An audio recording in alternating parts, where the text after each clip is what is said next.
tell the world who you are and what you do. So my name is Mike Dizak. I own two businesses here in Las Vegas. One is Pinnacle Protection Dogs. That's where we're selling trained and completed adult protection dogs to families across the United States. And then I own another company called Pack Life Canine, and that is geared towards more pet dog training, private training. So, doodles and, all that kind of stuff. Oh, I gotcha. Okay. Yep. So what got you into dogs in the first place? So most of my life, all the way going back to a kid, I was always interested in dogs, specifically working dogs, really. My uncle, he was into Schutzen. He was importing, titled Schutzen dogs years ago. We're talking back in the late 80s, early 90s. He would bring me to training. There was a local guy that, some of the listeners may or may not know, named Owen Tober. He was a big Schutzen guy in Buffalo, so he'd bring me to training with him. And that just kind of got bit by the bug with that. And obviously that was, especially during that time, mostly German Shepherds, some Rottweilers, and I tended to kind of gravitate on my own towards the bull breeds. I don't know if you remember the movie White Fang, with the half wolf dog, and that scene where they were matching them against a pit bull. And I said, man, what the heck was that? I was just kind of obsessed with those type of breeds as a kid. And then continue to do, I guess you could say, sport-based training, Schutzen, that sort of thing. I had an American Bulldog, I think, one I was 17 or 18. I had a daughter off of Chance from the movie Homeward Bound. His name was actually Shirt Grips Rattler. She didn't quite pan out, so I ended up getting another American Bulldog a couple years later. He was actually out of the last, I'm sure some of your listeners are familiar with Rip and Woody, one of the most prolific stud dogs as far as the American Bulldog goes. He was out of the last living granddaughter of Rip and Woody. And started off with that kind of Schutzen type training, and not knowing what I know now, I thought the dog didn't really have what it took for real personal protection. Because even back then I knew the difference kind of between, or at least assumed that what we were doing wasn't the real deal, so to speak, as far as, a real protection biting dog. Dog had great prey drive. He bit the sleeve, all that stuff, but didn't really bark at the doors or any of that sort of thing that I thought needed to come completely naturally from a dog. So long story short, a friend of mine introduced me to Gal Raponi. We took that 2-hour drive up there, and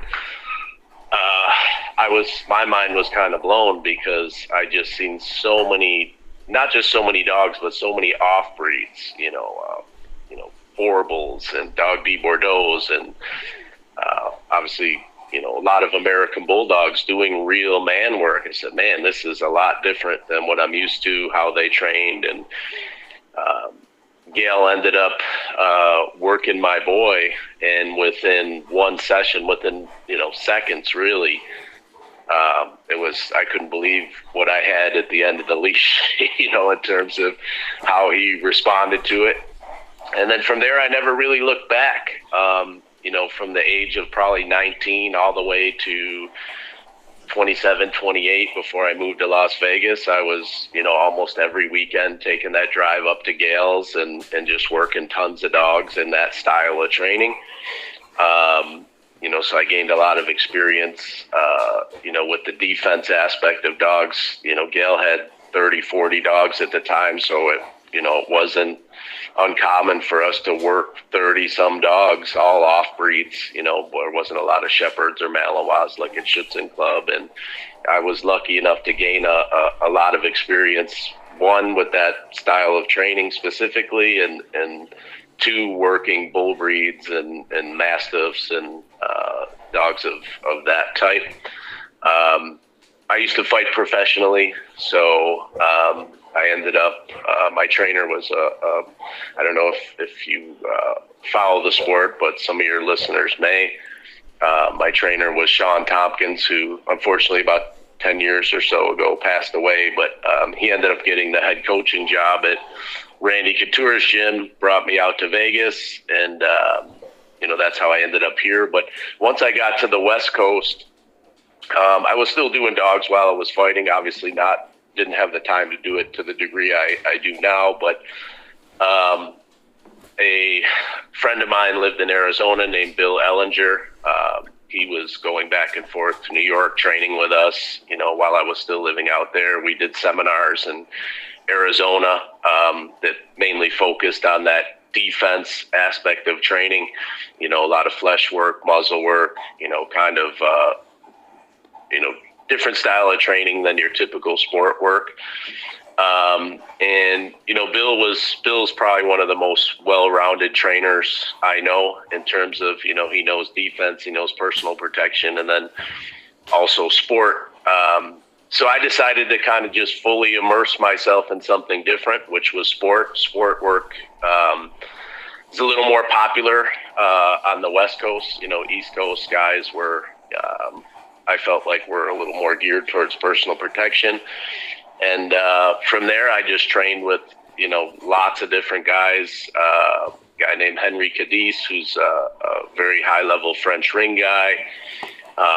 Like I said, Bill Ellinger. I met a guy named Tremaine Gordon out here who actually lives out your way now, who is, again, personal protection. He did PSA, just really well-rounded. And again, immerse myself in sport. I wanted to learn it as much as I can, especially the obedience aspect of it. I was still doing personal protection, and now where I'm not at now, I've kind of taken what I've needed to out of the different types of sport and what I've already learned with personal protection, and kind of, took tools from all the different styles of training and currently using them as I see fit now. Whether it's a straight sport dog or a personal protection dog that I'm training for a family. I gotcha. So, for the listeners, and I've talked about this a couple of times, but I'd like to get your take on it. I've been stressing to the listeners in a few interviews the huge difference between sport work and actual protection. Can you talk about that a little bit? Yeah. So if we're just talking pure sport, the name of the game is points and titles, and the dogs don't. And it's not to say there aren't sport dogs out there that are the real deal, because there are a lot more than some of these guys that jump on the personal protection bandwagon, I guess, and the sport dog doesn't bite. It's all there. There's a lot of sport dogs that will bite you, but at the same time, the objective is sport is sport, right? Your training routines. The dog doesn't need to bite for real. There's a lot of really good sport dogs out there that, outside of competing and that sort of thing, they aren't going to protect you for real. And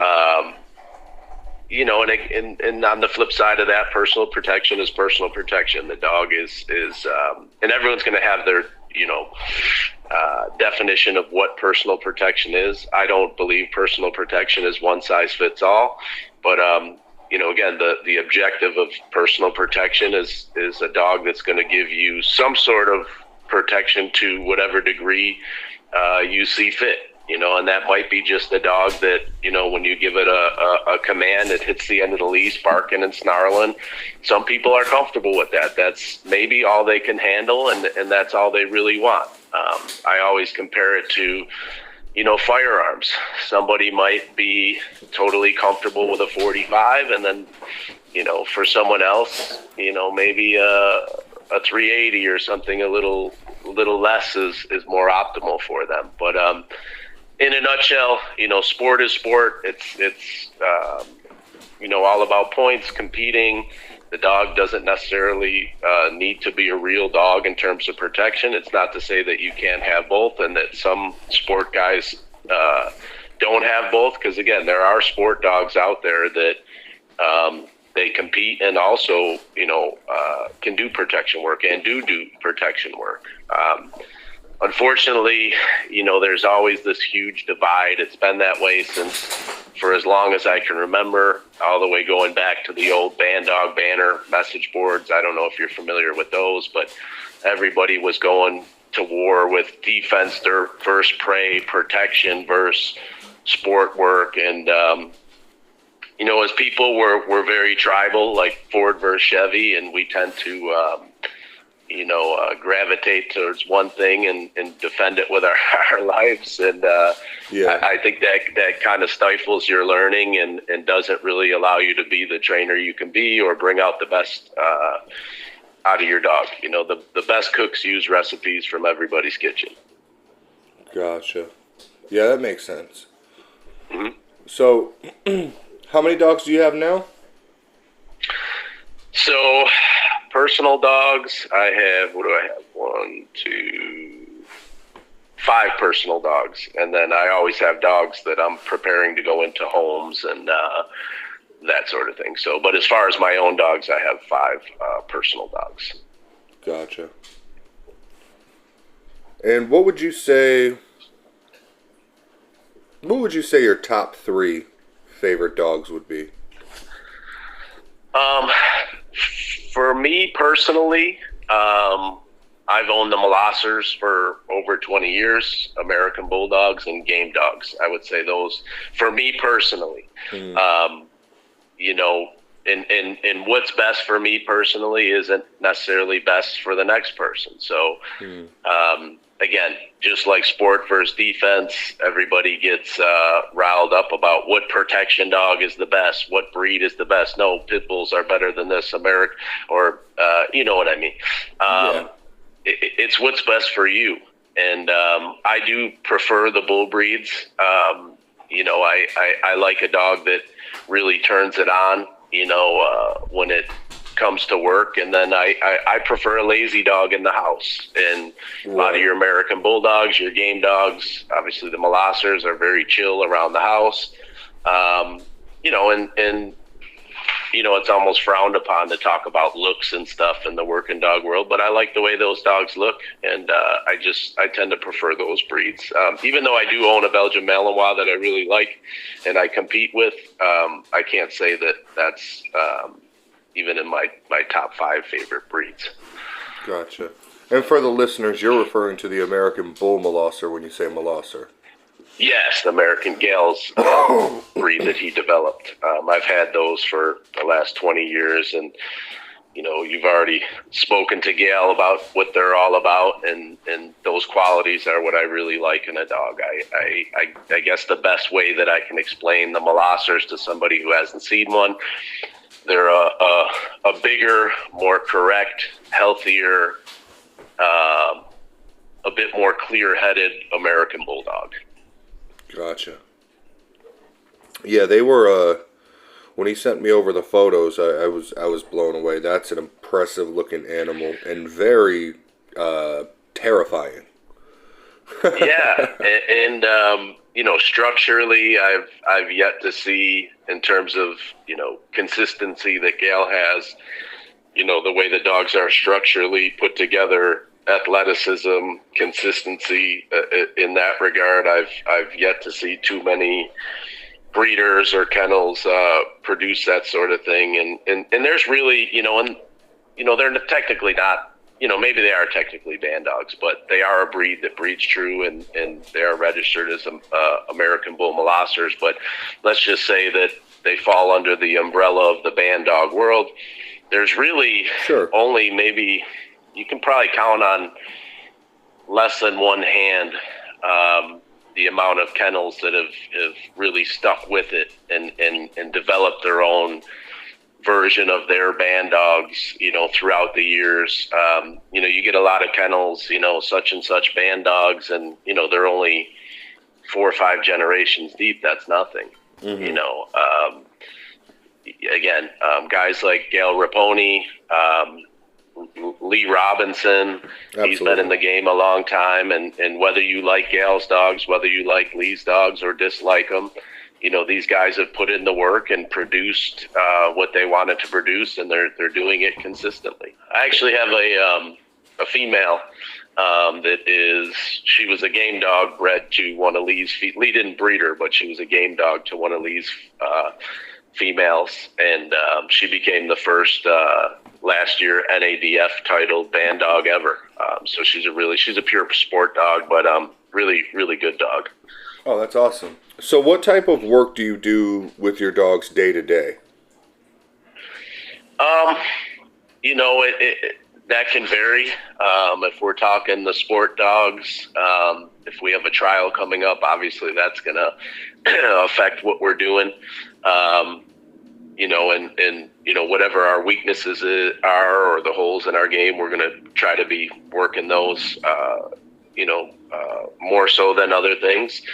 I guess the answer to that just depends. It depends on the dog. It depends on, the training that is needed on the dog. Is this dog going to a family? Is this a dog that's being done, as a protection dog for maybe a woman that isn't really capable of handling a super high drive dog or this, that, the other?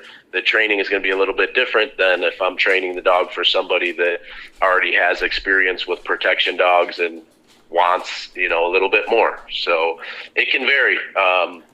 Every dog is different. Every goal is a little bit different. So,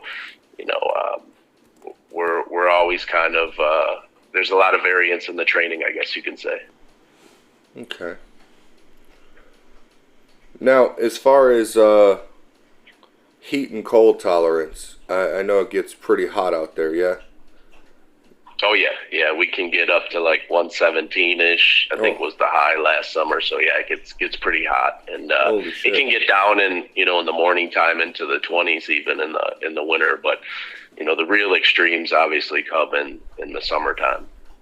And how do the dogs handle that? So as far as if we're talking the molossers, really, really well. I mean, it would blow your mind to see, 200 plus dogs bombing around in the heat, and they're not even snoring or snorting or any of that stuff. Very clean breathers. They handle it really well.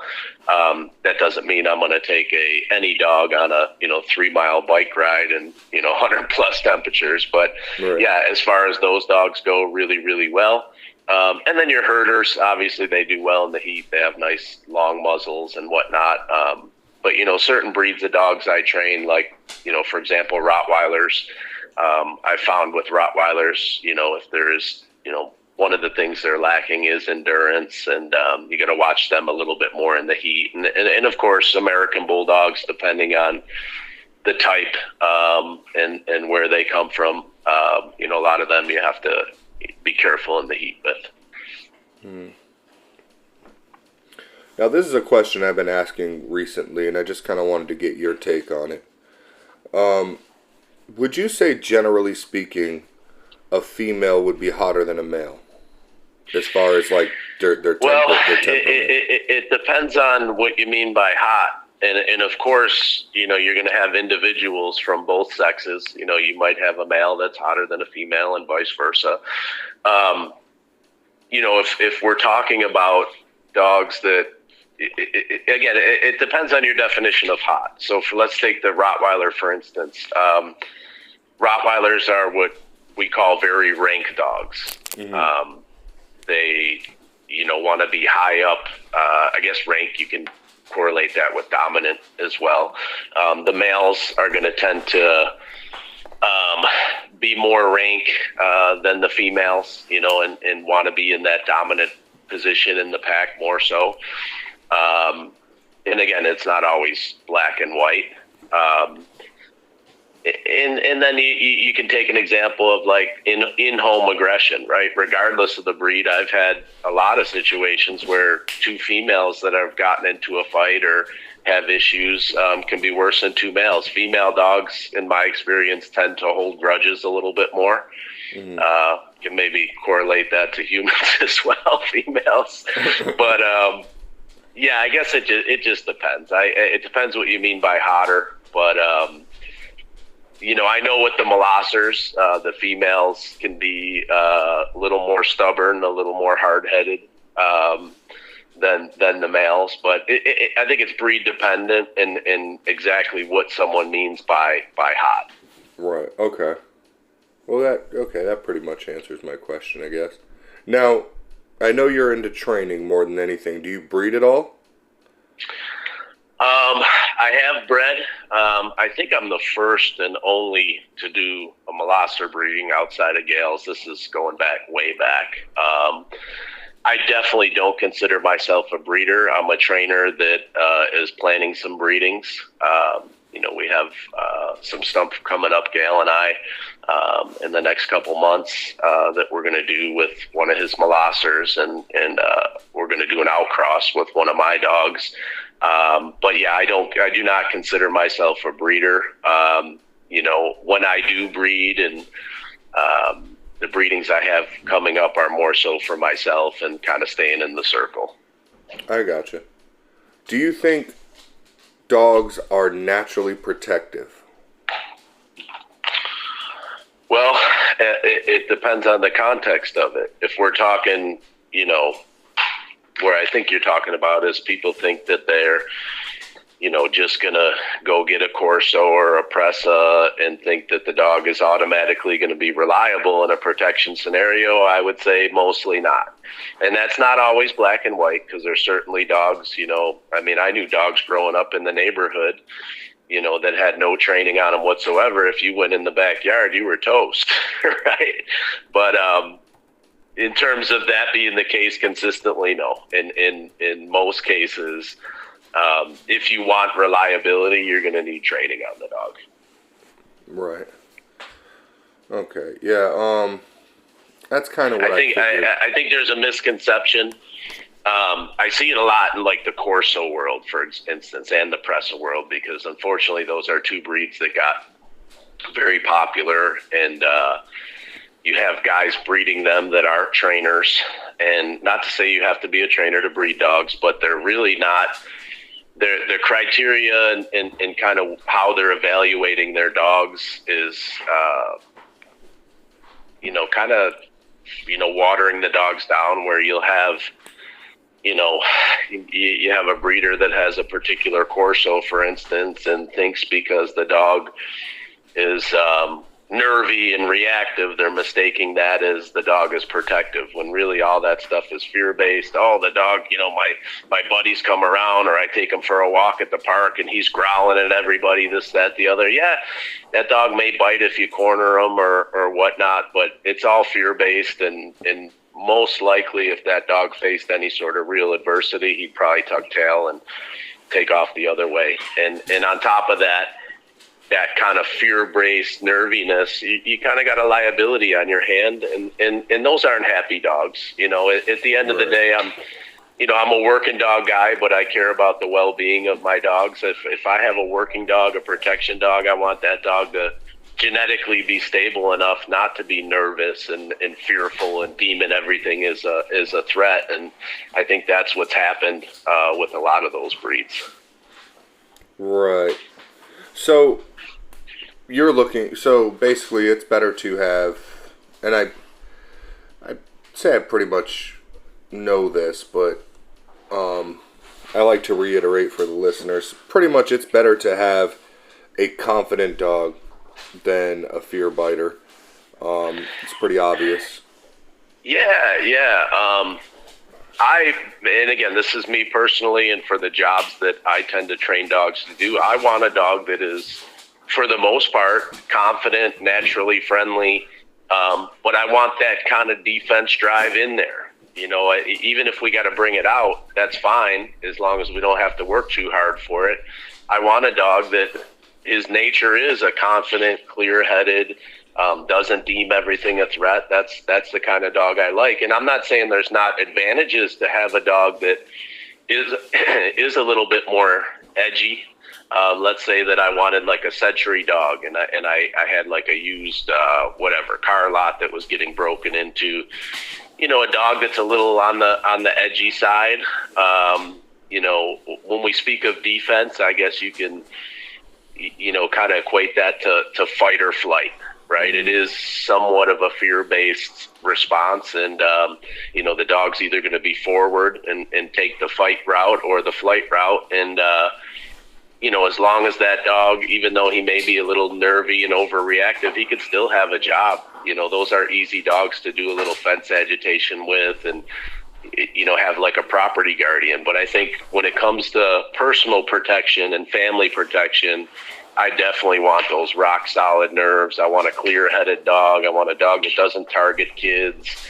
I don't think it's a very comfortable life for the dog to, you know, a personal protection dog riding around in the car with you, going different places, and the dog is constantly on edge and stressed. I mean, if we could avoid that kind of thing genetically, it's not only better for the owners to not have a liability on their hand, and also have a dog that's going to be more reliable should somebody bring the fight to them as opposed to running away.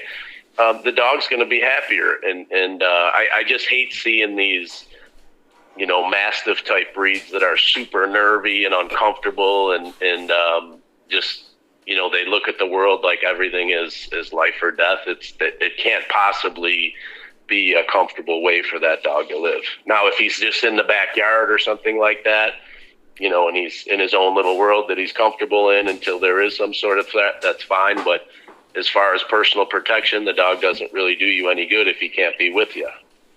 And if he is going to be with you, I'd rather have him be in a better state of mind. It's better for you and for the dog. If a certain dog doesn't possess the traits you're looking for in a personal protection dog, can those traits be built upon? Yes, depending on what the traits are. So you can improve on anything, right? So I've trained dogs where you had to work a little bit harder to bring that defense drive up, and you know, dogs that have been with other trainers and thought this dog was a dud, this, that, the other, and they really didn't know how to bring it out of the dog. And that's really common with your bull breeds, specifically like American Bulldogs, Pit Bulls, you know, Amstaffs, that sort of thing. You get trainers that evaluate them that are typically guys that train Shepherds, Malinois, that sort of thing. And Shepherds and Malinois have a lot of self-preservation, right? So there's a threat present. If they feel that something is threatening to them, they're going to respond to it. Whereas with the bull breeds, they don't have a lot of self-preservation. So if you use a lot of the same tactics when trying to put the dog into defense that you would with, say, a German Shepherd. You know, a lot of German Shepherds, you raise a stick, just lower your brow, the dog's going to light up. There are certain things you need to do as an agitator to really have that bull breed deem you as a legitimate threat. If a dog will defend itself or go on the offense and fight another dog, hunt a hog, there's a good chance that with the right agitation work, that agitator, if he knows what he's doing and how to really actually get that dog to look at him as a threat, that he's going to respond correctly. Now, all dogs are going to respond to a different degree. Some are going to make you work a little harder for it, but I've worked numerous dogs that were said to have no defense drive. Oh, he's just a sleeve dog, this and that, that when the correct training was on him, the dog turned into a beast. So, yeah, that aspect, it can be. But at the same time, if you bring me a super fearful dog and he's skittish and he doesn't want to be there, I don't want to train that dog. You know, why put him through that? You know, and it's not to say that, you know, through some proper handling and certain improvements we can do, use with the dog and the relationship with the owner and whatnot, that, we can't improve those sort of things, the fearfulness and whatnot, and then potentially play around with a little work later. But in general, if you bring me a dog that, it's just not there in terms of his confidence, I don't really want to work that dog. Now, if it's different, if he is a confident, happy dog and we have to work a little harder to bring the defense drive out and the dog isn't stressing too much, I have no problems with that. Mm-hmm. And again, there are a lot of dogs that are deemed, duds, if you will, as far as personal protection, that just have been evaluated incorrectly. I gotcha. Well, one thing I've been trying to stress to people, excuse me, one thing I've been trying to stress to people is there is more than one way to make money in the dog world. Everybody and their mother, especially because of Facebook, wants to be a breeder or thinks they want to be a breeder until they're knee deep into it. So I've been trying to, actually, even myself, I've been wanting to get more into the dog training world instead of the breeding world, and I've been kind of stressing that to people who actually Instagram more than anything. A lot of people that see my channel find me on Instagram more than Facebook or email. And they ask, well, what's the best way to get into the breeding world and this, that, and the third. And well, first off, I break down to them that the breeding world is not a get-rich-quick scheme. In fact, a lot of people don't even see any profit until generations later. Right. But what would you say to somebody who wanted to get involved in breeding? Not breeding, training, as far as personal protection, property protection, or even sport? So, I guess, myself, I was lucky, right? I don't even know exactly what I would tell a young guy. Let's say he lives somewhere else. It would depend who's around him. But I was lucky because where I grew up and just kind of how the cards fell, I ran into some really phenomenal trainers in terms of personal protection. I lived close to Gale. When I moved to the West Coast, I had, Bill Ellinger and Henry Cadiz, and, there's just, the West Coast is littered with really good sport dog trainers. But if you want to become a good personal protection trainer, or let's say the best personal protection trainer you could possibly be, I think that you should immerse yourself in all the aspects of dog training. So I kind of equate it to MMA, right? If you're an MMA fighter and you want to improve your wrestling, you don't just dabble in it. You actually immerse yourself in wrestling. You go to college wrestling practices and just wrestle. You don't do anything else, really. Just focus on your wrestling. You want to improve your boxing, you go train with pure boxers and improve your boxing. It's the same thing with personal protection. If you want to improve your obedience and really try to learn tools from sport that are going to help you with your personal protection, even if it's only 5% of what you train, that's a huge, if you take one or two tools from, let's say, a sport like French ring, that's going to have an effect on your training for a lifetime, and those tools are always going to be there. But and it's the same thing with if you're a sport guy or you're just starting out and you want to learn that defensive aspect, you should get with somebody that really does tons of flesh work and builds dogs through defense rather than just testing the dog in defense. And that's the hard one, because that's kind of outside the norm. And that's where I was lucky, because there's very few people that train that way and train that way correctly. And I don't want people to mistake, people on Instagram and Facebook where they got the dog on a back tie and they're just agitating them. That's fine, but there's so much more to it than that. Building a dog in defense, you need to get in front of as many dogs as possible. And that's where it's tricky, because one, not a lot of people train like that. And, occasionally when you find someone that does, you're not really always able to get the reps you need to kind of develop the skills as far as reading the dog, the different, scenarios and whatnot that we do. again, I keep iterating how I was lucky with Gail, because we got in front of 30 different dogs a weekend, and that's just not easy to do. But I guess in a nutshell, if I was telling a young trainer, just don't get married to one aspect or ideology, and that's what happens, right? Again, Ford versus Chevy.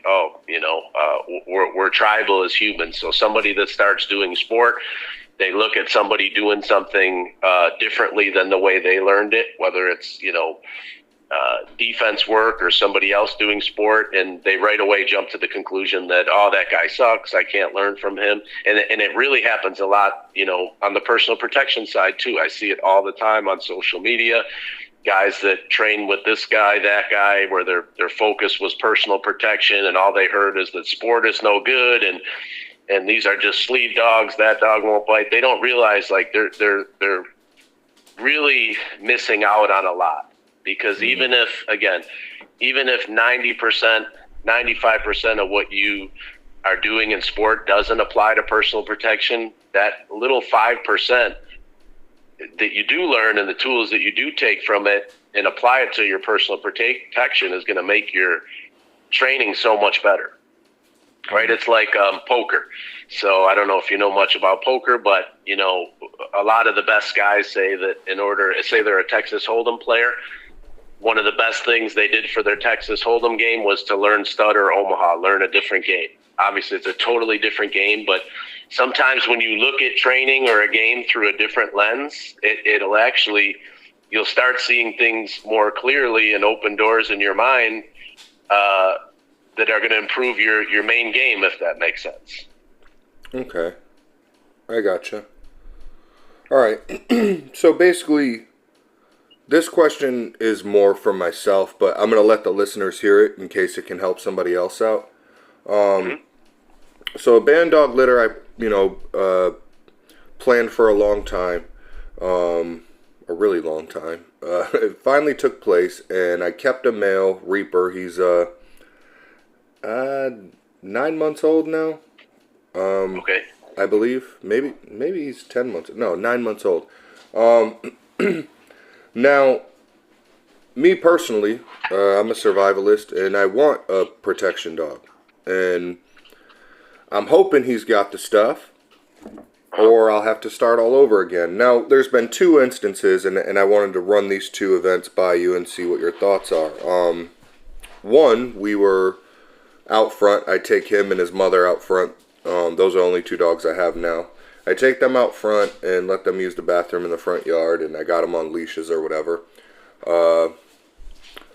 One guy was jogging by. They seen a bike go by. They didn't respond. They didn't even acknowledge it. But there's this guy jogging by, and they both lit up. Rah, rah, rah, rah. They're pulling, trying to get closer to him. And then another time, it was really dark out. The first one was during the day, but this time it was really dark out. And I had the dogs in the front yard, and this guy, which admittedly he did look like a shady character. A hoodie, a jacket over that. He was like kind of hiding his face almost. And he's walking by kind of strangely, and oh, hey, nice dogs, and they both lit up.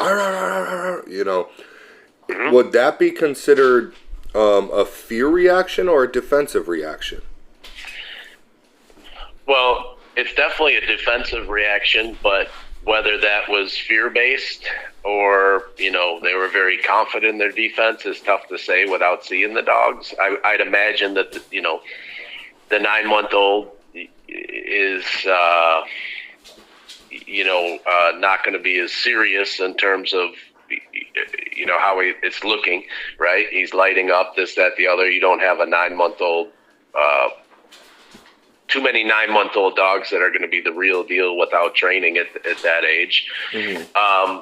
I guess the answer is I'd kind of have to see it in person, but I think where you're getting at as well, and this may help some of your listeners, is when you should encourage that and when you shouldn't, right? And with a 9-month-old puppy, especially if it is has a healthy dose of mastiff in it, which is going to make him he's going to be a little slower to mature. I tend to kind of remain neutral in those situations. I don't want to praise it.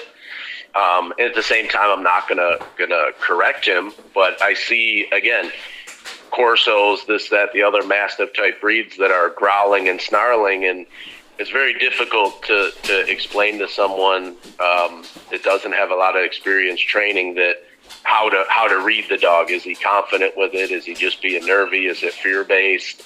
So I tend to advise people to just stay neutral in those situations for now until you actually work with a trainer. Let the dog mature a little bit, because even though he is being defensive and still is just a puppy, it doesn't mean that his confidence isn't going to grow as he gets older, and it is going to be a response you're looking for, as opposed to a nervy kind of fear-based response.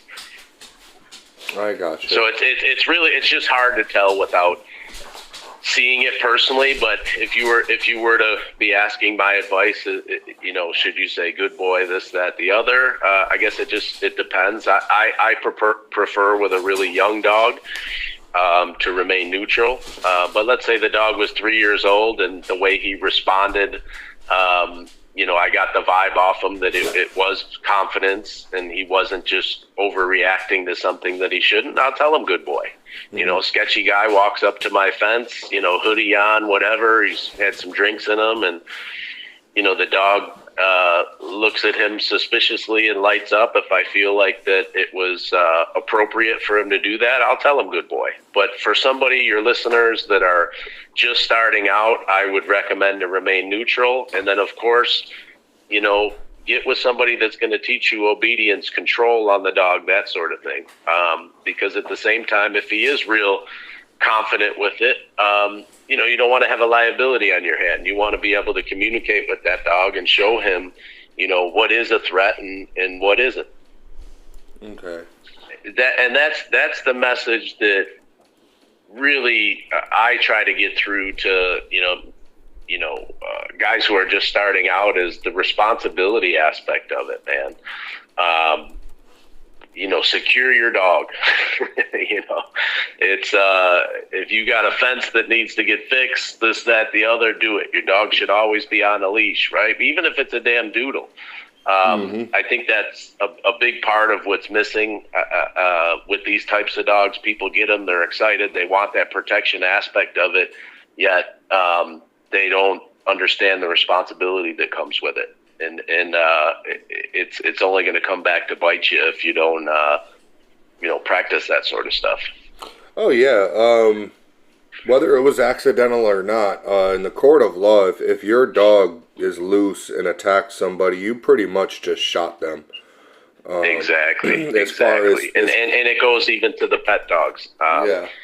Like I said, I train a lot of pet dogs out here, and I advise people not even to bring your dog to the park anymore, because there's so many loose dogs, and it's not to say the people with the loose dogs have bad intentions, but they're lacking a little bit in terms of common sense, where, a lot of times I'm walking a dog that I'm fixing, dog aggression with, or human aggression with, or whatever. And, or it could just be a fearful dog. And, they have their dog loose, and, I may say, hey, put your dog on a leash. And, oh, my dog's friendly. Well, this one kills other dogs. So, right. And the fact that my dog's on a leash, that protects me. If something does happen and a loose dog runs up on your dog and your dog's on leash and they want to sue you, this, that, the other, your dog was on leash. To my knowledge, there isn't any areas or states, maybe there is, maybe there isn't, but to my knowledge, there's no law that says my dog has to be friendly with other dogs. But there is pretty consistently laws that your dog should be on a leash. Oh, absolutely. The neighbors across the street have like 6 or so yappers, these little bastards. But I noticed this guy comes out half dressed sometimes just to chase his dog down the street. And I'm like, all right, man, well, that's the one thing I do know.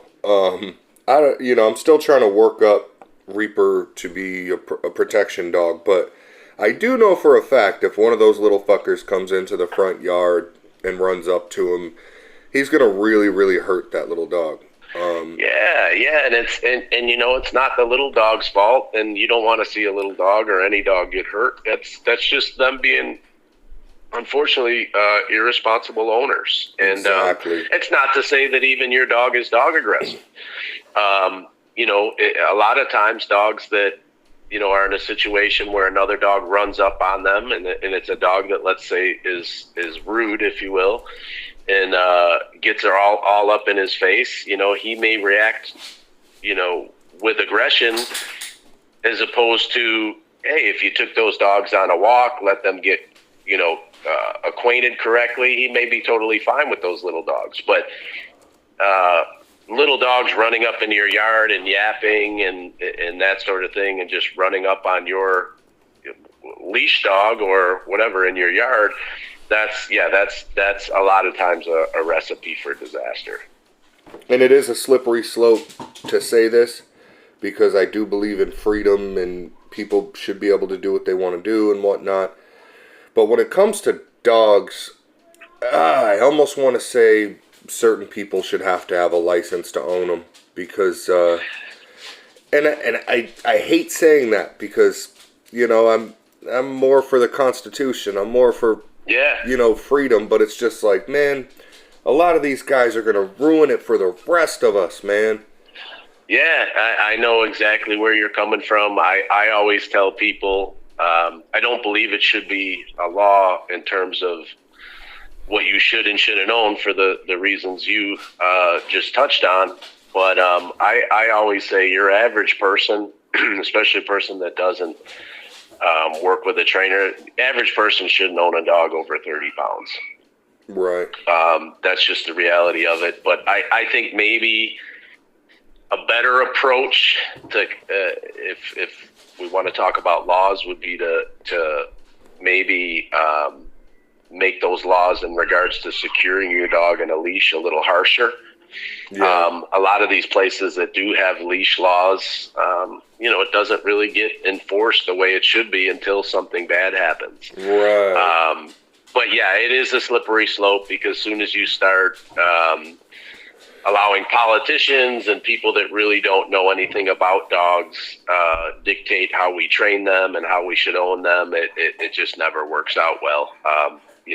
They tend to make these decisions on emotion and are influenced by people that really don't know anything about dog behavior or how a dog should be handled. So I think maybe a better approach would just be simply enforcing things like leash laws a little more firmly, and holding people accountable for if they do mess up, and then maybe they'll put a little more thought into it and do their research on a breed and really do the due diligence to make sure that they're responsible enough and they have the skills, or are going to at least get with a trainer to teach them the skills to handle the dog. Because if the consequences for irresponsible ownership are a little greater, it may encourage them to do those sort of things.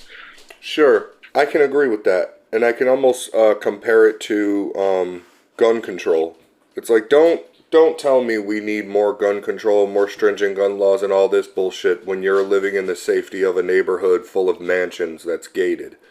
Exactly. Don't tell me about gun control when yeah, and then at the same time, there's certain states where criminals and people that aren't supposed to have guns get caught with them, and they're letting them out and not really enforcing things the way they need to. So if the consequences are there, and it's not totally obviously going to solve the problems. Criminals are going to be criminals, but the laws should be enforced. In other words, the laws that are there, and in a lot of states and areas, that's really unfortunately starting to not happen. Which is, again, like you said, they're potentially ruining it for the rest of us that are responsible. Right. Man, back home, I know you're from Buffalo, but being from Rochester, it's insane. I always felt like, man, this is a place I absolutely should have a gun, but I can't. Right. The places where you need it most have the strictest gun laws, unfortunately. Yeah. What does your feeding regimen look like? So I feed, if we're talking puppies, I feed twice a day until they're 10 months. And then at 10 months, I switch them to once a day. And are you feeding kibble, raw? I feed kibble. If I only had one or two dogs, and I was back in New York, places where you can get, there's a lot of guys you can, with cattle and whatnot, you can get raw at a good price. I would probably feed raw, but where I'm at, it's very difficult, right? The raw foods that are available are very, very expensive, and it can be a little tough to dial in sometimes too. Every dog is an individual. Some dogs handle a little higher fat better. Some dogs are going to do a little better on higher protein. So for convenience sake, I feed kibble. What kind of kibble are you on now? I've tried almost everything, and I have to say that in terms of what most dogs do really well on consistently, I feed Purina Pro Plan Sport. And I like beef, regardless of the food you're using, beef over chicken. It's going to have a lot more nutrition, a lot more micronutrients than any kind of chicken or duck or anything like that. Yeah, it's really strange. I fed my dogs raw before, and they would have no issues with it. I only did it for a short period of time, but it was great. It was just very time consuming. And raw chicken, they did great. I would feed them a bit of raw chicken leg quarters, some ground beef, etc. But I noticed that myself and a bunch of other people I've talked to, anytime they feed kibble, chicken-based kibble, it fucks with the dog somehow. And I don't know why that is. Yeah, I mean, there's other things in the food that could also be affecting them. I just know with both humans, regardless, if you Google the nutrition in chicken versus red meat, it just doesn't even compare. And it's not to say that your dog can't look great on chicken, but what's going on inside, micronutrients. It's not just about fat and protein. It's about, the actual, like I said, micronutrients that are in the food as well. And the same goes for people. You can totally survive and do well eating nothing but red meat. We're talking humans here. You're going to start having problems if you're eating nothing but chicken. You're going to be lacking. There's no, as far as humans go, there's no essential nutrient that we need that isn't in red meat. Yeah, I remember a couple studies I did recently. The carnivore diet, largely consisting of eggs and red meat, namely steak, has been having tremendous effects on humans. People who are... I've been doing it since 2017 pretty religiously. Yeah. Who was it? Jordan Peterson was talking about it. Said his daughter basically cured most of her ailments just from eating red meat. Yeah. One of my best friends from back in Buffalo was diagnosed with MS. He had all the usual symptoms: tingling in his hands, floaties in his vision, this, that, the other. And I turned him onto it because I had seen all these people talking about how they had cured their autoimmune diseases. And within 2 weeks, all his symptoms went away. And then I want to say it was like about 6 months later, he got another MRI, and the spots that were on his original MRI showing MS were completely gone.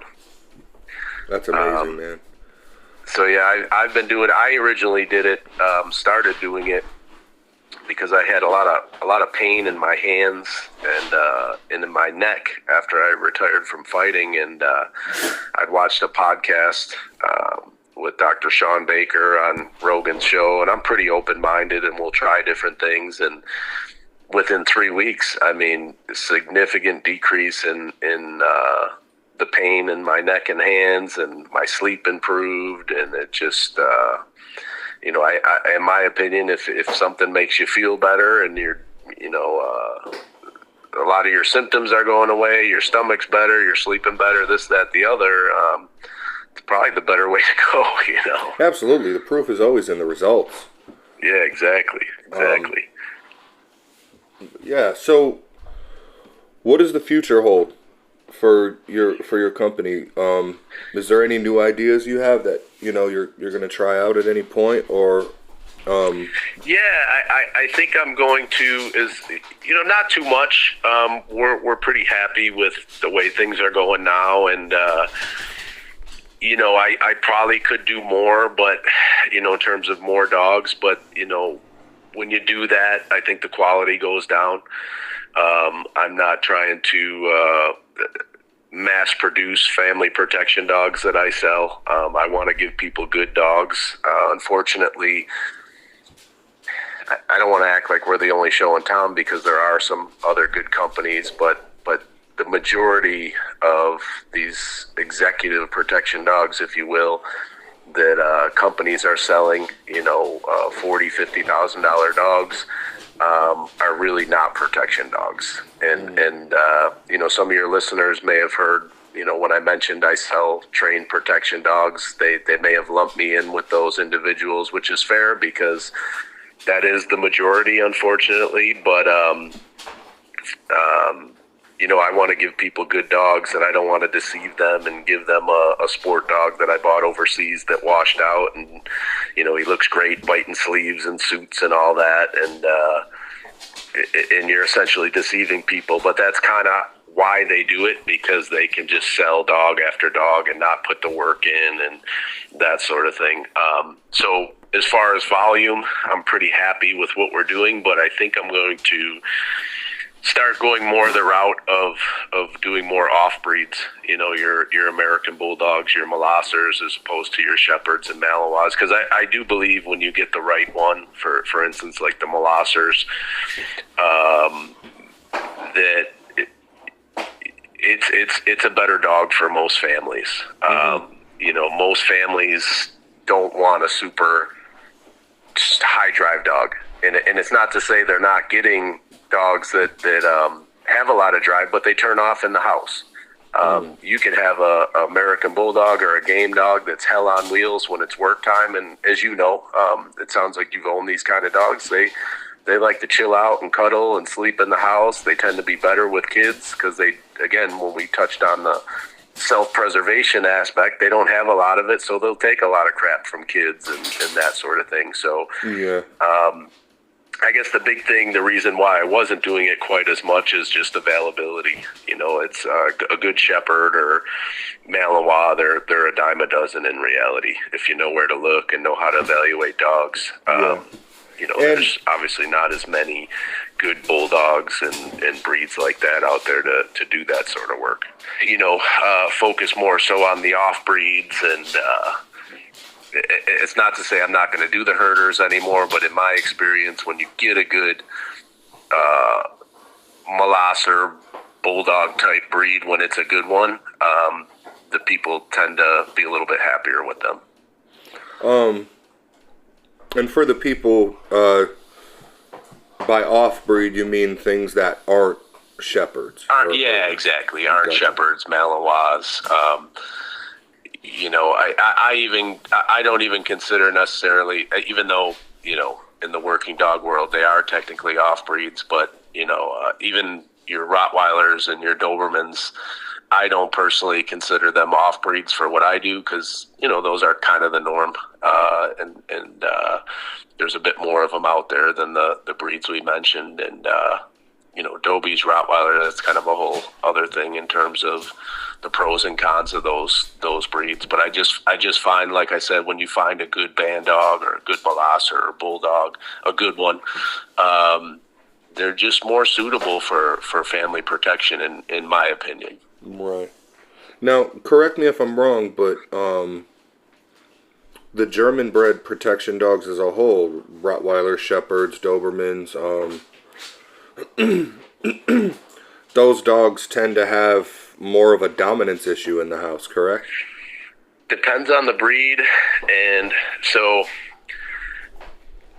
a lot has changed in the working, let's say, Rottweiler that you get overseas now, at least from what I'm seeing, and I'm not by no means an expert on Rottweilers, but there's a big difference between a working Rottweiler now and then, let's say, in the 80s.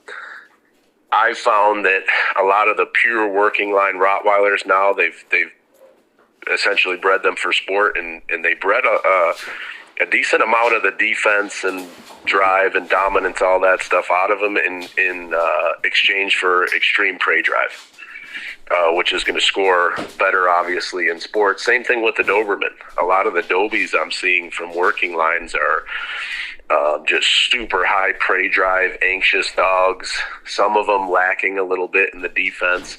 Dobermans were never bred to be apprehension dogs or sport dogs. They were really bred to be defensive dogs that work on a leash, and they weren't taught to grip. They were almost, I don't want to say nervy, but, walking that line of confident defense and nervy, and